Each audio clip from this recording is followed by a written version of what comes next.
Okay, hold on just a second before you dislike this video and hear me out for just a bit. I'm genuinely very excited for the 3A and 3A XL, and I think this was a genius move by Google, which I'll cover in just a bit. But I wanted to take a little bit of a different approach with this video than the other 20 or so Pixel videos in your feed. These phones obviously have a ton of upside for the money, but when Google revealed the price, I was shocked, and my first instinct was wondering, what are the downsides? Let's get right into every corner cut to get the Pixel 3a down to $399, and then I'll give you my honest opinion on it. Starting off with the heart of the phone, the CPU, instead of the Snapdragon 845, the Pixel 3a uses the mid-level 670 that is also in Samsung's new S5e tablet. This means that it will be a bit slower for tasks that push the processor, and loading apps will take a bit longer.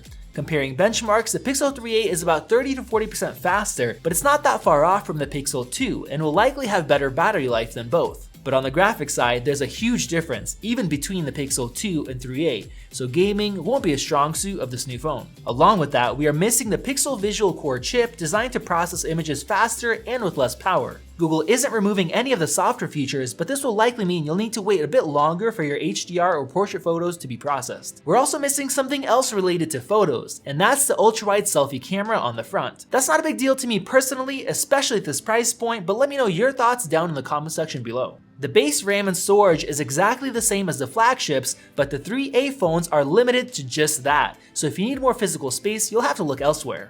Along with that, you don't get unlimited photo storage at full original quality, which was a big Pixel selling point, but your images will need to be compressed just like every other Google Photo app user. The back of the phones look very similar to the flagships, but they no longer use soft touch glass. Instead, we have a nice quality plastic.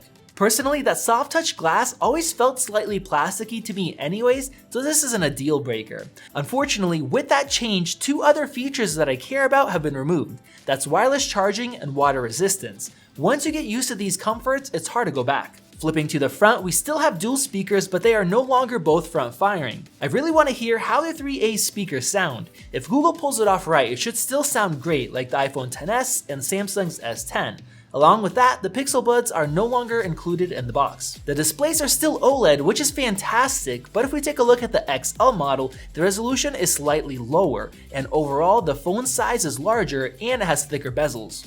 Both Pixel 3a's also lack HDR support, which likely means that they won't get as bright as the flagships. Google is also using Dragon Tail glass instead of Gorilla Glass, and it should still have similar scratch resistance, but it will be more prone to cracks. The last big thing I want to touch on is the LTE speeds. The Pixel 3a's use Snapdragon's X12 modem, which means the maximum download speeds are about half of that of the Pixel 3's and more than 3 times slower than the X24 and the Galaxy S10s, which we raved about. I do want to point out that most carriers can't even get close to these maximum speeds, but in the real world, these faster modems do give you faster download speeds and potentially better reception. Alright, enough with the negatives, let's talk about why I'm excited. I do also want to mention that I will be getting this phone in tomorrow, so we are going to be doing a series of comparisons along with the full review, so if you want to check that out, make sure you're subscribed and you have those notifications enabled. First off, the price. $399 and $479 are fantastic price points in a world where phones are coming in at $1,000 or even more, and that's basically half compared to the Pixel 3's. I really like the Google Nexus phones because they had stock Android and a great price point, but their biggest downsides were always the cameras. Google is going back to their roots with good phones at good prices, but now with a great camera. Like I said at the start, I think this is a really smart move. The Pixel 3's are known by enthusiasts for their excellent cameras, and the 3a has the same exact one.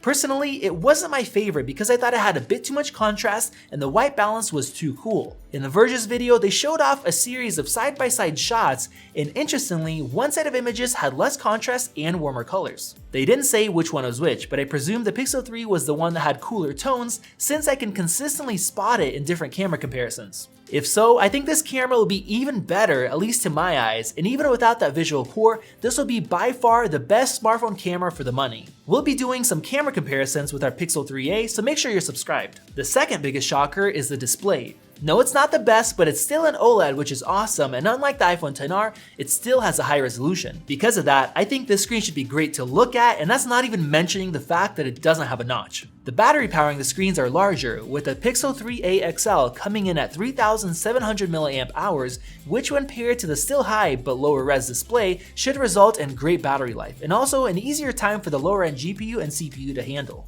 And another big shocker is the headphone jack. A lot of us enthusiasts have moved to wireless, but for the average person who isn't a tech head, this part is important. Now that these phones are going to be available at local stores, I think Google is going to have a much easier time selling these. And with the low price points and great cameras, I think that reps will be highly recommending them to the average phone user. Let us know what you think about the Pixel 3a and 3a XL down in the comment section below. This has been Max with Max Tech, and I'll see you guys in the next video.